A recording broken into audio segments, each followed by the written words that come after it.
नमस्कार साथियों, मैं प्रमोद कुशवाहा और आप देख रहे हैं शिक्षक चौपाल का यूट्यूब चैनल। स्वागत है आप सभी का। बड़ा सवाल कि इंतजार और कितना नियोजित को करना पड़ेगा समान काम समान वेतन को लेकर।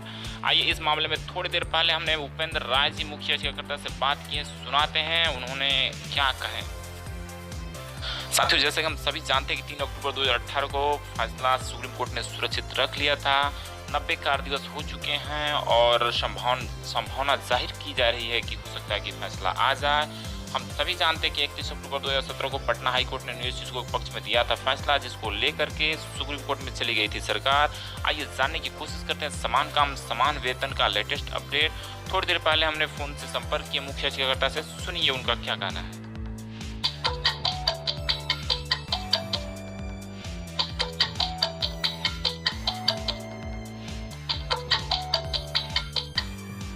हाँ सर, नमस्ते सर।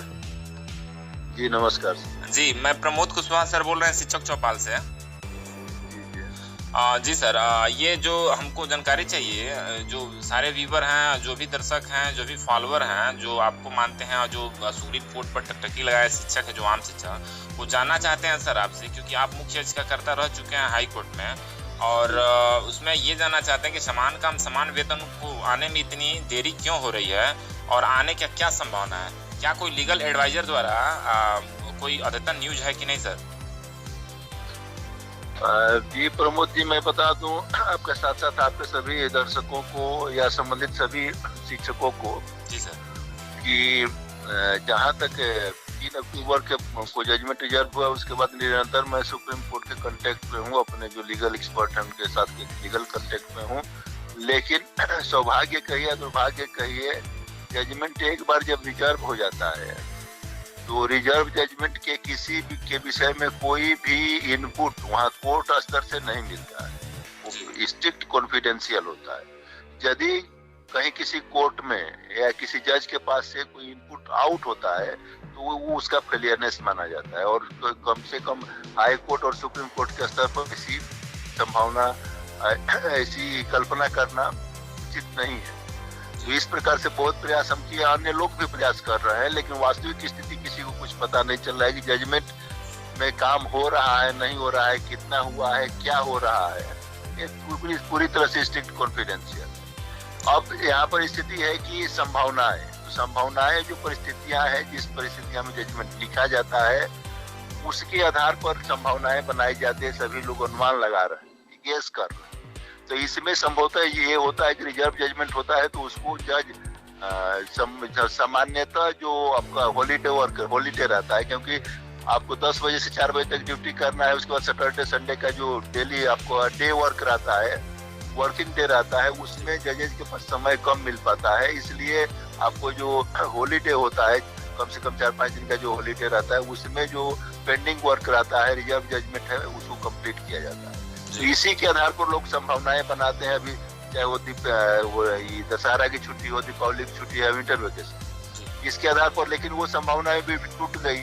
अब यहाँ पर जैसे विंटर वेकेशन के बाद जनवरी में जजमेंट नहीं है, उसके बाद वहाँ लीगल एक्सपर्ट ये बता रहे हैं कि संभवतः लगता है कि जजमेंट कुछ ब्रॉड बन रहा हो और लीक से हटकर बन रहा हो, जिससे कि इतना अधिक समय लग रहा है। ये भी संभावना ही है, कंफर्म नहीं है। तो इस प्रकार से समय निश्चित रूप से लग रहा है। सामान्यतः जो जजमेंट रहता है 2 महीना 3 महीना में आ जाता है, और कुछ विशेष स्पेशल, जिसमें कि स्पेशल कुछ जजेज कुछ विशेष क्वेरी कर रहे हो, कुछ स्पेशल प्रिपरेशन के साथ उसका कर रहे हो, तैयारी कर रहे हो, ड्राफ्ट करा रहे हो, उसमें थोड़ा समय लगता है, लेकिन कोई टाइम बाउंडेशन आपको नहीं है। एक चीज और सर, ये सोशल मीडिया पर कुछ खबरें फैल रही है, उसमें ये कहा जा रहा है कि 90 कार्य दिवस हो चुका है, तो शायद ये डिसीजन आज है जल्दी से जल्द। तो इस पे क्या कार्य दिवस को 90 दिन, इस पर सर क्या कहना है? नहीं, इस तरह से हम अभी तक तो जितना हम क्वेरी किए हैं या जो स्टडी भी किए हैं, इस तरह का कहीं कोई इनपुट नहीं होता है कि आपको 60 वर्किंग डे या 90 वर्किंग डे या 120 डे वर्किंग डे के बाद जजमेंट आ जाएगा। और इस तरह की संभावनाएं लोग अपना ये आर्टिफिशियल क्रिएट कर रहे हैं। आपको याद होगा कि जैसे जजमेंट रिजर्व हुआ था तो उस समय बोला गया था कि जजेज को 60 दिन में निश्चित रूप से पूरा करना है। 60 दिन का जैसे समय पार किया तो वो जो डाटा था चला गया कि नहीं 90 दिन में। 90 दिन जैसे पूरा किया हुआ, हमारे पास बहुत सारे कॉल आते हैं कि सर 6 महीना में तो देना ही देना है। तो हम बोले कहाँ देखे हैं, कहीं आप पढ़े हैं इसको, इस बात को।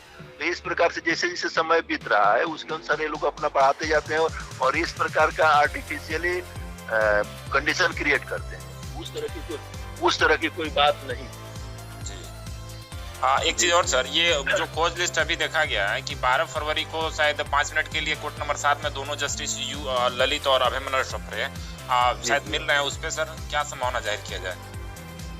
उसमें आप देख सकते हैं जितने भी संबंधित शिक्षक हैं वो हम देख सकते हैं, उस रिव्यू कर सकते हैं कि कोर्ट नंबर 12 तारीख को कोर्ट नंबर 7 में अभय मनोहर सप्रे है और कोर्ट नंबर 9 में उदय उमेश ललित।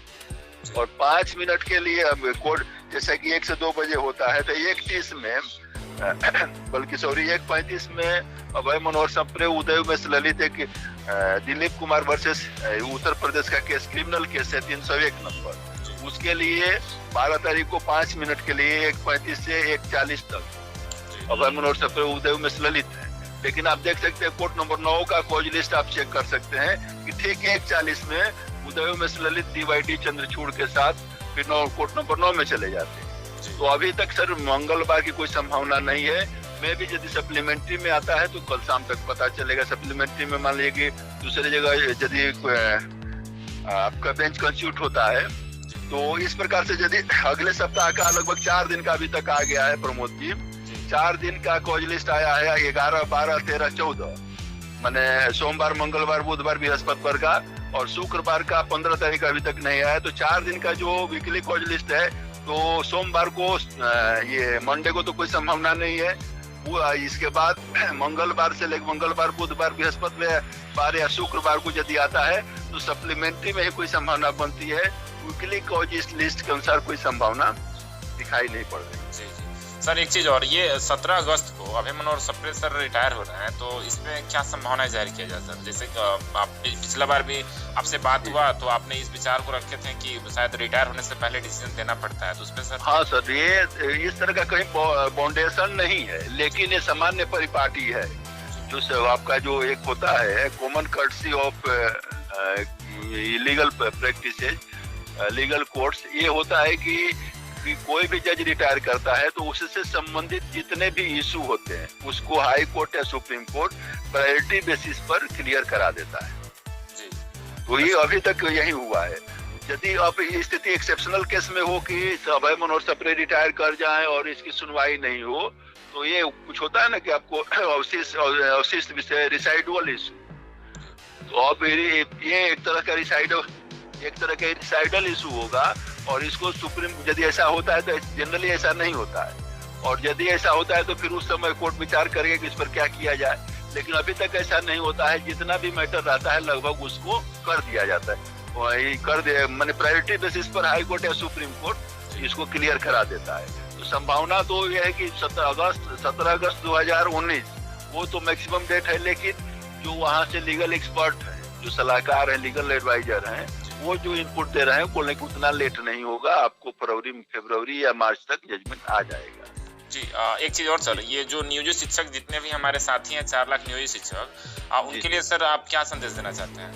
जी मैं प्रमोद जी आपको भी और आपके साथ साथ अन्य सभी शिक्षकों को जिन मेरी आवाज सुन रहे हैं या जो नहीं सुन रहे हैं उन सब से नम्र निवेदन है कि प्रक्रिया लीगल स्ट्रगल जो होता है ये, इसमें हम जो कोर्ट का इंटरनल प्रोसीडिंग है उसको फॉलो उसके अनुसार अपने आप को ढालना पड़ता है, और यहाँ हम कुछ विशेष लीग से हटकर कुछ नहीं कर सकते। इसलिए हमारी मजबूरी है कि हमें पेशेंसली पूरी धैर्यपूर्वक हमें इंतजार करना होगा, और जजमेंट के बाद जो जैसा होगा वैसा किया जाएगा। और इसके साथ साथ सभी नियोजित शिक्षकों से मेरी अपील है कि अभी तक लगभग 12 साल हम लोग शोषण होते आ रहा है, 1 महीना 2 महीना में कोई पानी में हम लोग भीग नहीं रहे हैं। इसलिए धैर्यपूर्वक हम लोग कोर्ट के प्रोसीडिंग का इंतजार करें और जैसा जजमेंट आने के बाद जो हो सकता है वो किया जाए। जी सर, बहुत बहुत धन्यवाद सर, आपने बहुमूल्य समय निकाले और आम शिक्षकों को सुप्रीम कोर्ट की बातों से पूरा अपडेट कराएं, उसके लिए आपको साधुवाद हम देते हैं। साथ साथ सारे नियोजित शिक्षकों की तरफ से बहुत बहुत धन्यवाद आपको सर।